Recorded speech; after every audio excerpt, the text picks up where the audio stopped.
Howdy, this is Mackenzie Franklin from SideGame LLC here in Colorado Springs, Colorado. Today we're going to be doing our October 1st, 2022 library update. I'm going to talk about all of the games that came into the library during the month of September, all of the upgrades and promos that we got for our games, and lastly, all of the things that we've pre-ordered. If you haven't subscribed to the channel already, please make sure that you do. It is the best way to help us grow. And for those of you already subscribed, thank you so much for the continuous support. Let's talk about all of the games that entered the library during the month of September 2022. First off, we're going to start with all of the new arrivals, and the first game is Arcana Rising. I was actually very impressed with this small engine building game. It really distills the entire idea of engine building with a simple choice. Every turn, are you going to use your card to build your engine or activate your engine? I love this simple choice, and the way that the cards escalate over time is perfect. The way that you are going to get stronger cards because you have less time to activate them just makes sense, and I think the flow of this game is brilliant. You have some planning, you have some luck, and then you have some difficult choices every single round as to what you're going to do with your cards. I highly recommend this one as a great family-weight engine building game. Next up we have our Twilight Inscription Roll and Write. This is a giant epic space exploration, expansion, exploitation, and expansion game set in a roll and write fashion. You're going to be rolling these sets of dice, you'll flip an event card, and you'll activate a single board. And based on the board that you choose, that's where you're going to dump all your resources for that turn. You're going to be gaining resources, triggering income, voting on these different initiatives that show up, getting different abilities through relics, exploring planets, and then fighting in warfare in a Seven Wonders style where you're comparing your strength to your neighbors and getting rewards for doing so. I really like this game, actually. It's a great solo experience. I have not played the multiplayer experience yet, but I'm curious to see how the voting works in that one. But this is definitely a top contender for one of the higher ups on the best solo games of 2022 so far. It is so much fun to pick a faction, see how they run, and then really go into depth on making some impactful decisions throughout the entire course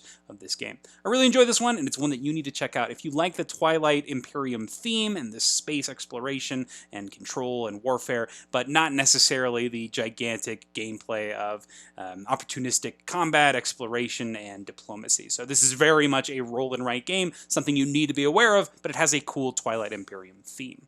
Next up is Marvel Remix, a new version of Fantasy Realms, which I highly recommend as well. It does a great job of using the Marvel IP, taking the core concept of Fantasy Realms, where you're drawing a card, and then you're discarding a card, and that's it, building the perfect hand. But Marvel Remix adds a new deck called the Villain deck, and this essentially has all of the Shoot the Moon cards in it. Everybody's going to start with one villain card, and every turn you have the option to draw from the Remix deck, which are all the heroes, all the tags and icons, or you can draw from the Villain deck. I love this because you can choose how much you're going to push your luck with taking on these complicated or interesting scoring methods. I really like this system, and I think it makes Marvel Remix stand out, but it doesn't overcomplicate the game either. I actually think this game is way more simple to understand, more than the original Fantasy Realms, but I do think I prefer the Fantasy Realms game better because there are a lot more bonkers abilities. In this one, you have some effects that are pretty straightforward. Minus 20 points unless with a specific card. Not as crazy of a scoring condition that you're trying to meet, but still a lot of fun. That is Marvel Remix.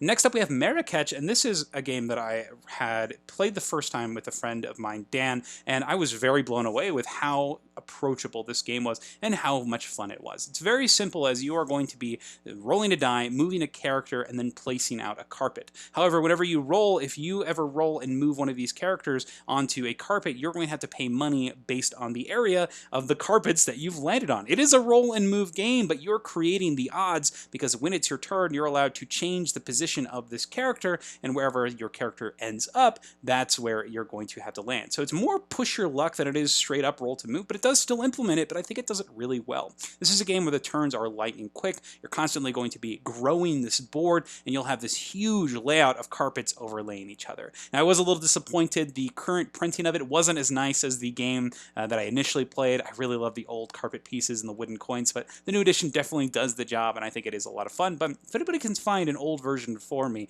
please let me know where I might find one. Let me know in the comments. That'd be awesome. But Marrakech, really like this game.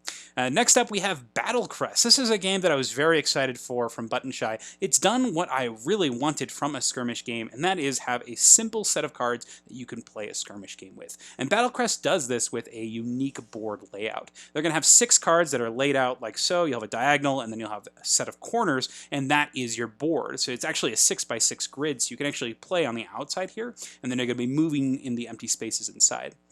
Gameplay-wise, though, I think there are some interesting ideas, but this feels way more like a puzzle game to me, or a abstract, than it does like a head-to-head skirmish game. So when I'm looking for a game like this, I'm looking for the feeling that I get from playing things like Unmatched or Super Fantasy Brawl, where you are very much beating each other up, but there is also an element of randomness with card draw or objectives or a rate at what you're doing. In this one, there are set cards that you have for your characters. There are set icons on the board, and there's not a lot of randomness outside of this setup. And the biggest thing to be aware of in this game is the use of the icons on the map. So if your character, for example, Mutiny, is in this space, they can use the icons that they're next to in order to get a bonus to whatever action they're taking. In this case, Mutiny could flip this card over and get 2 punch icons. And when you flip the trains over, the other side becomes active. So that means that Rig could potentially use that other effect on that other side.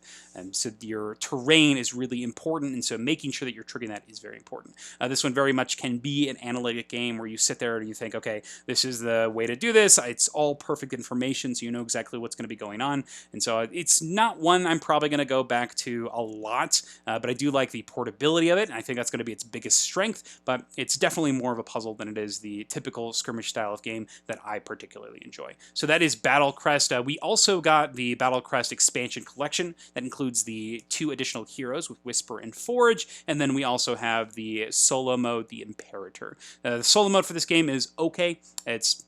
It's fine. It does still feel very puzzly and not that skirmish experience that I'm looking for, unfortunately. So I've yet to find a good solo skirmish-style game. Ascension Tactics, the deck-building miniatures game, though, I think is probably the closest, but still looking for something in that vein, if you have any recommendations. So that is Battle Crest. And then the last thing that entered the library is Legendary, a Marvel deck-building game, Black Widow. I have actually not had the chance to play this yet. We just got it in on Wednesday, at the time of recording, and the expansion, after looking it over, it looks like it recurs a lot of the same mechanisms from the Agents of S.H.I.E.L.D. expansion and actually the Villains expansion, and those are in the Undercover abilities and Dodge. So Dodge is a really basic effect where if you have a card with Dodge in your hand, you can discard it and draw a new card.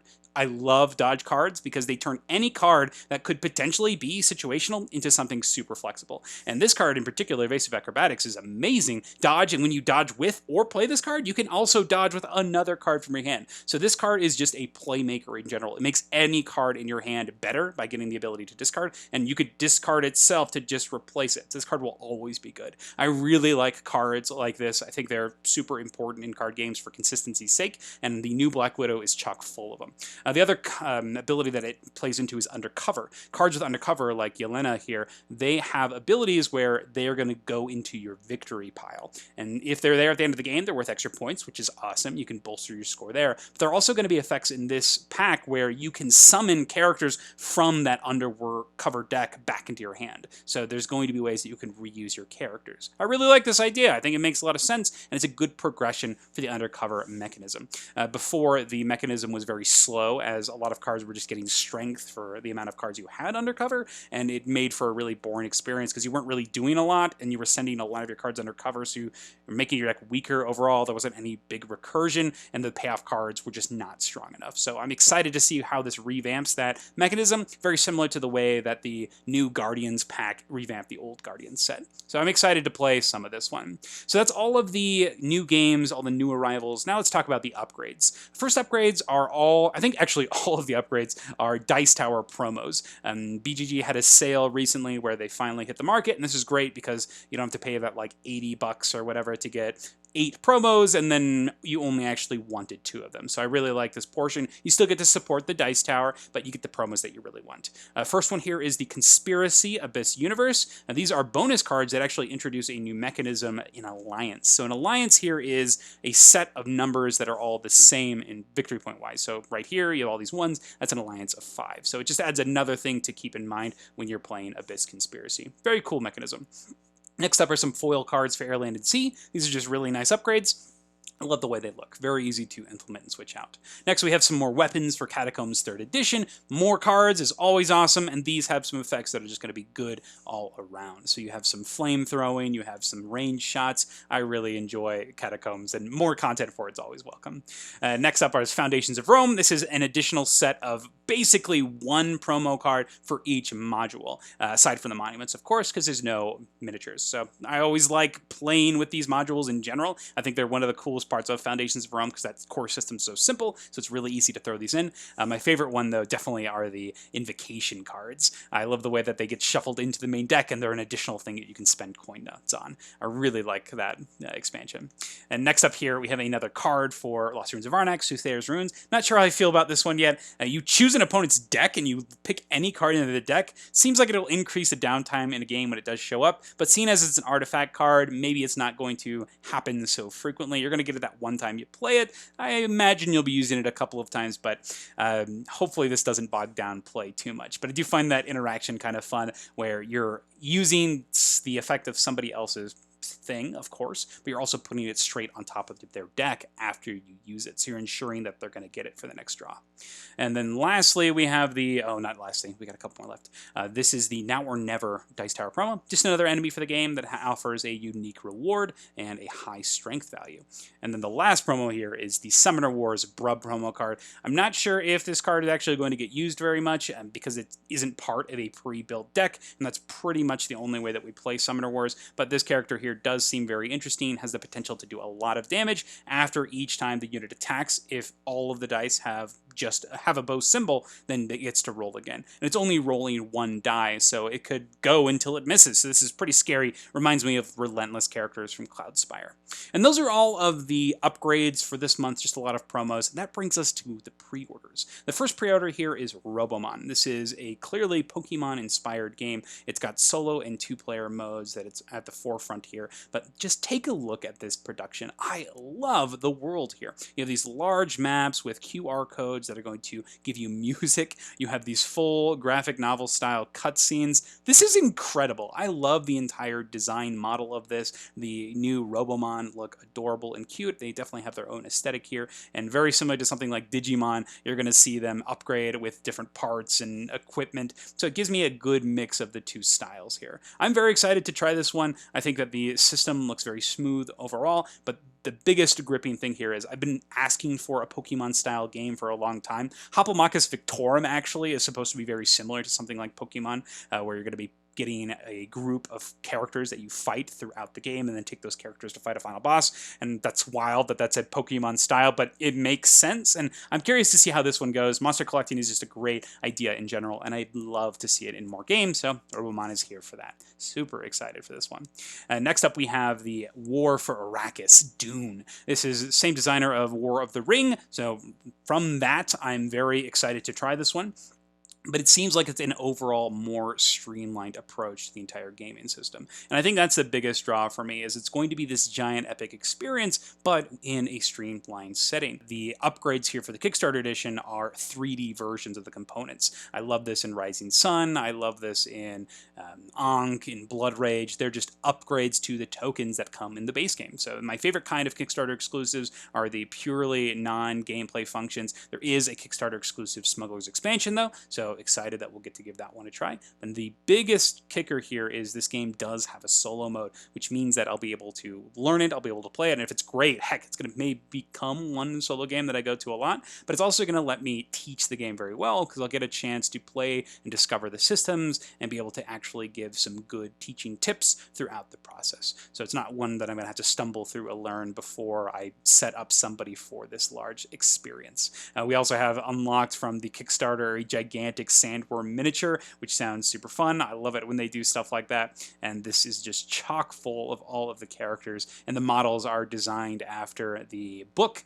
as opposed to the movie, which I think will be a good change of pace as opposed to Dune Imperium, where the artwork is clearly inspired from the new movies. So I love that this is a different approach to the Dune universe, and I'm hoping that it's very good. So the combat seems very straightforward and simple. The gameplay is asymmetric in nature, but I think this is one that will stand stand out in the library. I'm excited to try this one, and I love the Dune IP. I love the Dune universe, and I'm so excited to keep on getting more excellent Dune games. And here's that awesome, I'll scroll down really quick so you can see it. There's a Amadi solo mode there, and then lastly we have the gigantic old man of the desert Kickstarter exclusive. So that is Dune War for Arrakis. Super excited to try that one.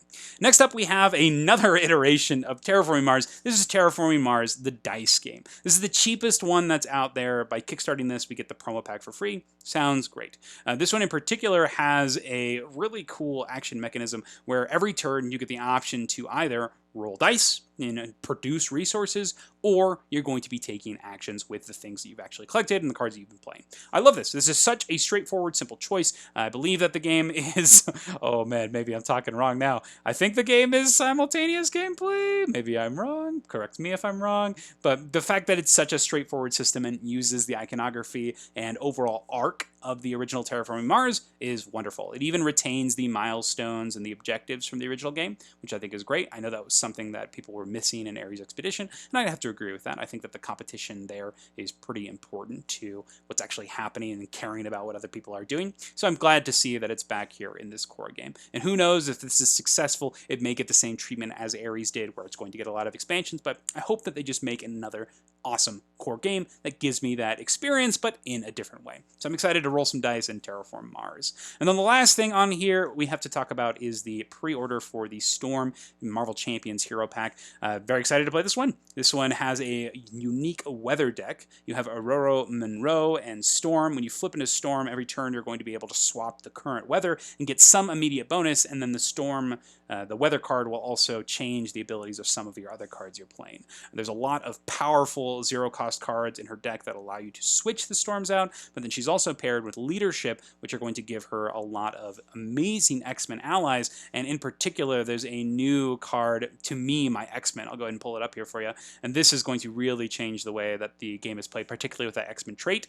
We had Scott Summers, who has all sorts of X-Men allies, but now we have To Me, My X-Men, which is going to allow you to search your deck for an X-Men, and then that X-Men returns to your hand at the end of the round, which is wild to me because you're going to get to refill up your whole hand size. There's a lot of bonkers things that you can do with this card. So I think that the Leadership X-Men Leadership's going to continue to be the most incredible deck in the game, and now you have an entire new archetype to explore in that Leadership sphere. So that entire team is going to be wild. But I am excited for this. I think that Storm sounds like a lot of fun. It reminds me a little bit of Doctor Strange with a lot more control, but less overall power. But the flexibility is definitely there because you have total choice and total freedom of that weather deck. Very excited to try this one.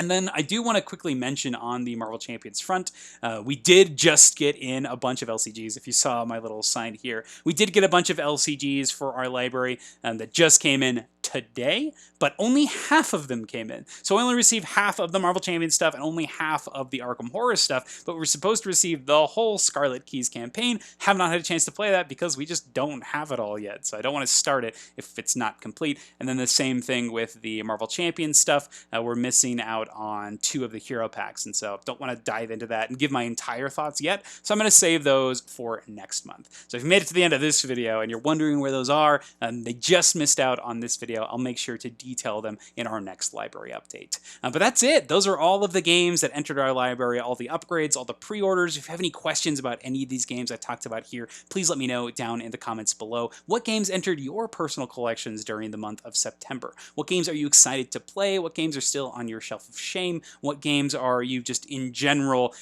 very excited to come out, something that you've pre-ordered? Anything that we missed that we needed to have included in our library in the month of September? I'd love to hear what you think. But thank you so much for watching SideGame Strong.